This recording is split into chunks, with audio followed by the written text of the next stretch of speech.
in the last day of our journey of solving these trig equations, we're going to focus on the graphing calculator. And what we're going to do is use our graphing calculator to solve these equations. And there's a couple ways we can solve them. So if we look at this, it says use your graphing calculator to approximate the solutions of the equations in the interval 0 to 2 pi. So when we go to our calculator, we're going to make this our window for x. Window for x. Okay. Now, the nice thing about using the graphing calculator is that we do not have to have the trig functions, like the same trig function. We can use different ones. The downside, though, if we look at our calculator, we see sine, cosine, and tangent.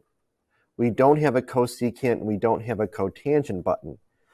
So when we solve these, like for letter A, what we're going to have to do is in y1, we're going to type in 1 over sine squared x. And actually, we'll talk about how to type that into your calculator, plus 0.5 over tangent x. And then y2, we're going to write 5. Okay, so in our calculator, we want to make sure we are in radian mode. We are in radian mode here. So in y1, we're going to do alpha y equals 1 over sine squared. Now to write sine squared, we have to do parentheses sine x, close parentheses for the angle for x, and then close parentheses for sine squared. Okay, then plus another fraction, alpha y equals 0.5 over tangent x. Close that parenthesis. And then y2, we're going to write 5. Now, solving it this way, okay, we're going to change our x to 0, x min to 0, and then 2 pi. Now, 2 pi, it's going to change it to a decimal. That's fine. The issue with solving it this way is that we're going to have to change our y each time, our y scale. So y minimum, it doesn't really matter what the y minimum is, but the y max, we want to be at least 5 because it's our y2. So I don't like to do exactly what we need. I like to go a little bit further. So I'm going to go 6. And then when I graph it, we have that shape. And then our line y equals 5, and we have to find those intersection points. So for here, find intersection points.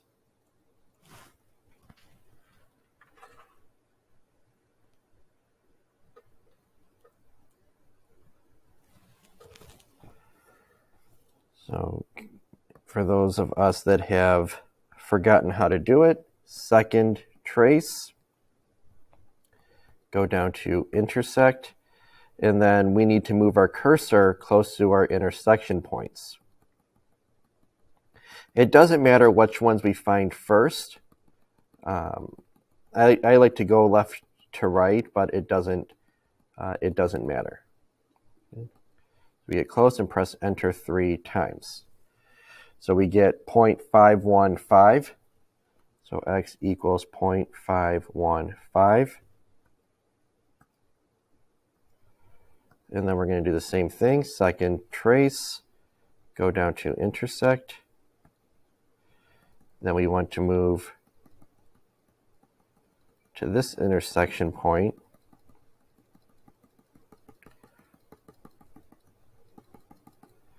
Hit enter 3 times.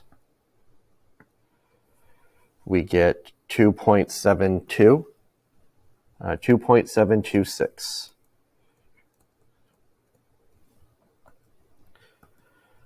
Okay, then we're going to go find the third one.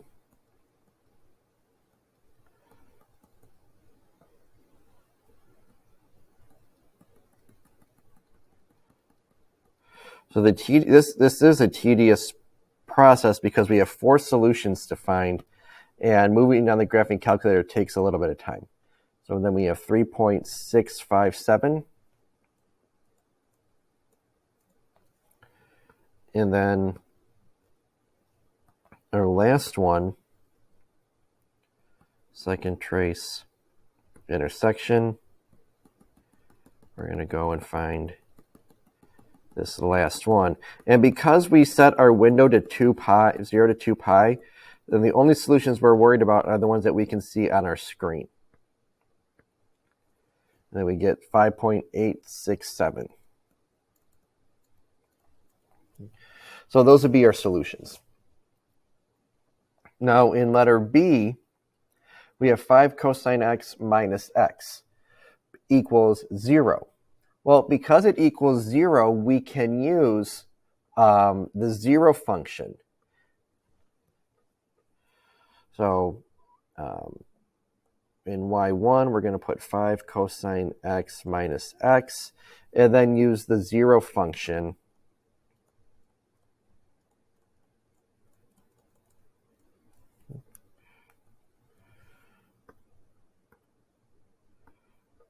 Okay, so now back here, we're going to erase all of this, and then our function is 5 cosine x, close parentheses, minus x. And I'm going to go back and change my y values because I need 0. I need y equals 0. So the reason I'm changing it to those values is because we can clearly see where we cross the x-axis right here. So then second trace 0, and we have to move close to the x-intercept. Okay, so we're to the left of it because our y values are positive, hit enter. Go to the right of it, our y values are negative, so we know we're to the right, hit enter, and we want to guess, we get 1.306. Now, we could also rewrite this. If we would have added x to both sides, 5 cosine x equals x, we could have done the same thing we did in letter A. It did y1 as 5 cosine x, and y2 equals x, and use the intersect feature.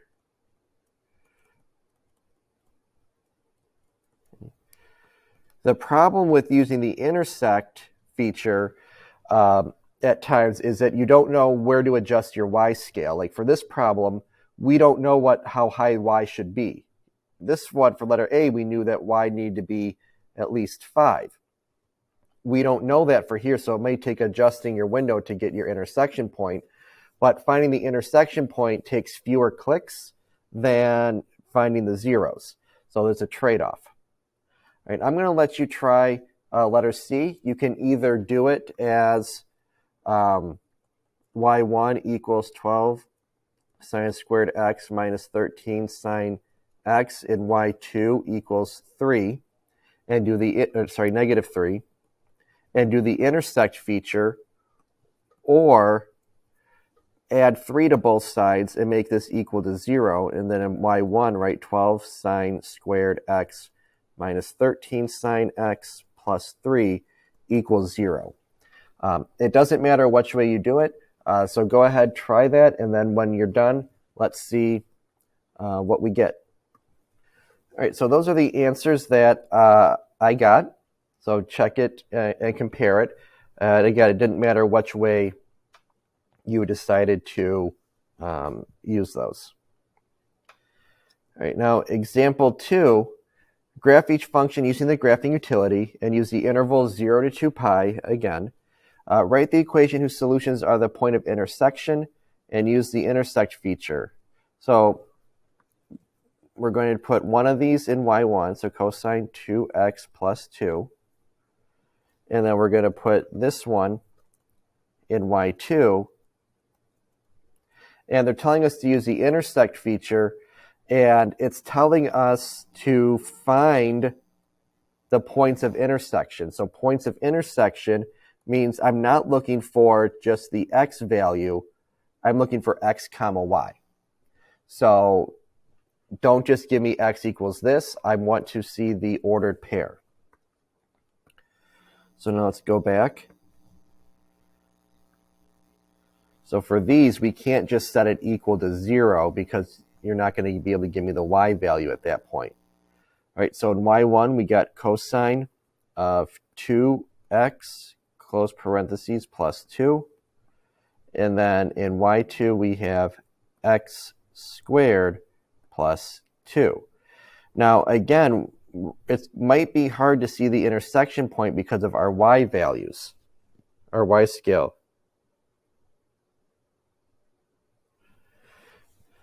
All right, so it looks like we have one intersection point.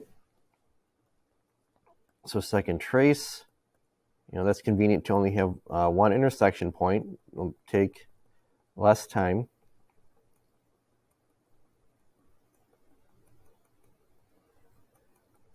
Okay. We're close. Hit enter 3 times. And their intersection point is 0.6001 or 7, so 0.601. 0.601, comma, the y value, it says 4 decimal places, so 0.8. And then 2.3609.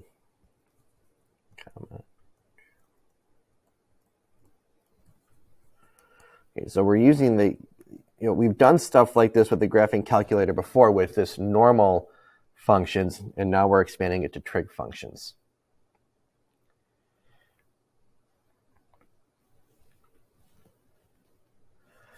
All right, so now let's look at this example 3. Use a graphing utility to graph the function, approximate the max and min points to 4 decimal places of the graph, and then solve the equation and verify that the x-coordinate of the min and max are among its solution. So we're going to graph in the calculator this one, and then we're going to solve this by hand, and they should be the same value. And that's something that you will learn in calculus next year, how the minimum and maximum values are related to the zeros of other functions. So we'll start with just sine of 2x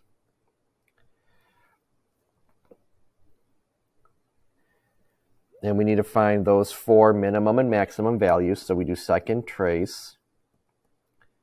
I think the first one was a maximum, so we're going to go and find that maximum. So we have to go to the left of it. And again, this is the part that takes a long time. Enter, go to the right of it, hit enter, and we get 0.7853, comma 1. So, max 0.785. Do we get a round? 3 would round up to 4, comma 1. And then we have minimums.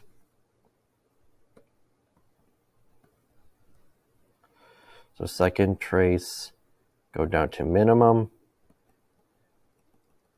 And we want to get close. There. There. So we have 2.356.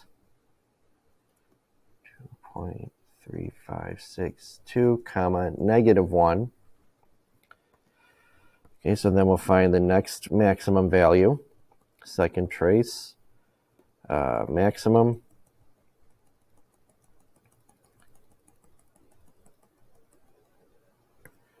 Enter.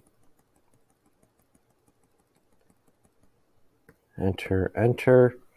We get 3.9269, so that's going to round up to 0.927.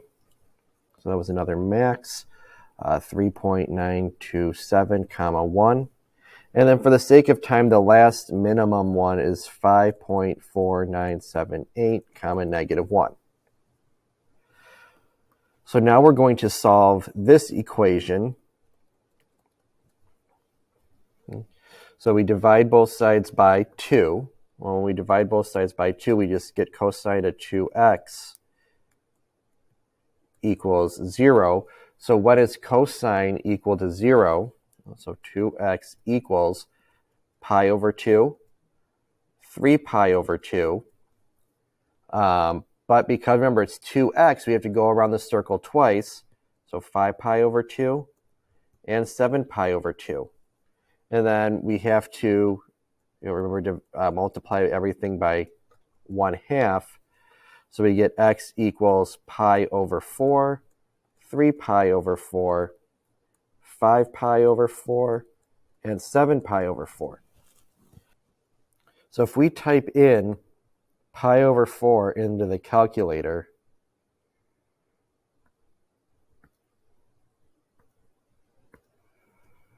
okay, so we get out of here, we type in pi over 4. See, we get 0.78539, which is round up to what we got for the first maximum. If we do 5 pi over 4, we get the other maximum.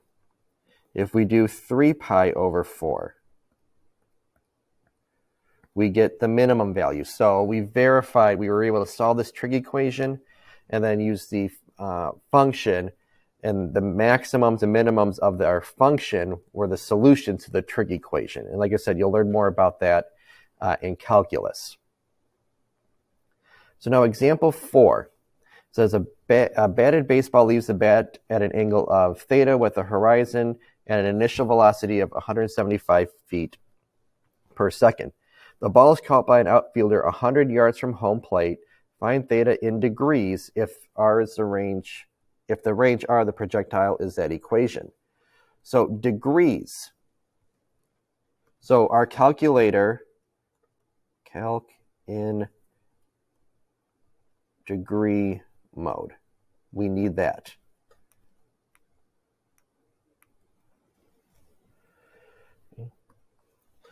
So right now I see that we have 100 yards and 175 feet. Those don't go together. So we're going to change 100 yards to 300 feet because 1 yard is equal to 3 feet. So now this is really 300 feet. So we're going to plug this in for r. We're going to plug this in for v naught. So that's going to give us 300 equals 1 over 32 times v naught was 175 squared times sine of 2 theta. So now I'm going to type this into the calculator.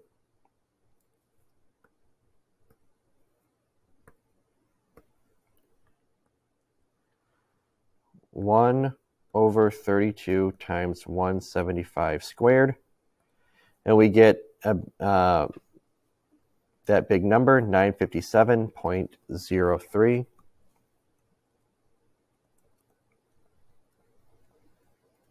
Times sine of 2 theta. Okay, so now we divide both sides by this. So 300 divided by 957.03. And that gives us 0.3135.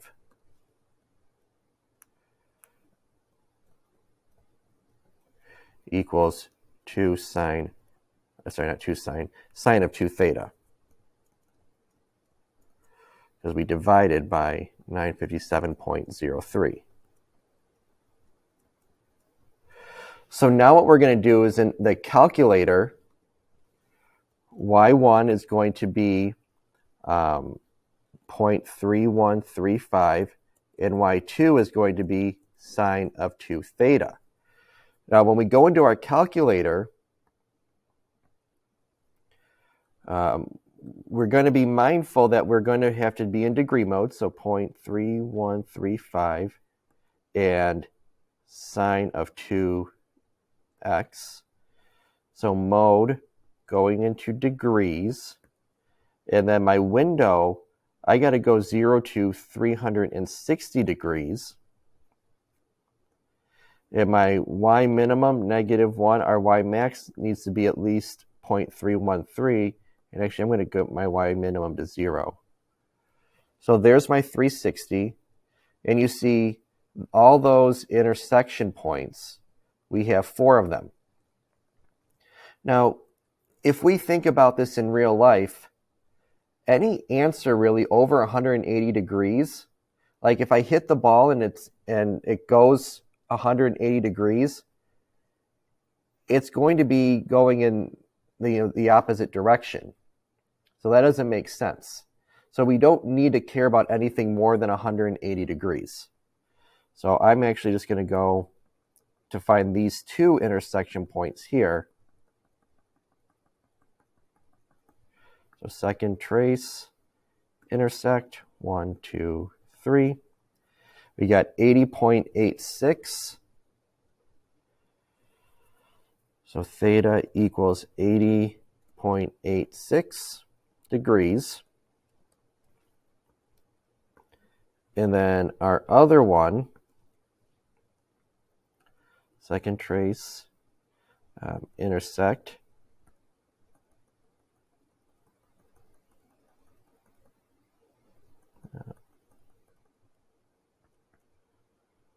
Yes, we get 9.13. 9.13 degrees. Okay. So 2 potential solutions to this. There are 4 intersection points, but like I said, it doesn't make sense to have it over 180 degrees. So hopefully this wasn't too much. Yes, it is time consuming because of all the calculator presses, but it shouldn't be that difficult to do. You just have to decide if you want to do intersection points or zeros. Either way is okay. Well, thanks for watching. Make sure to like and subscribe.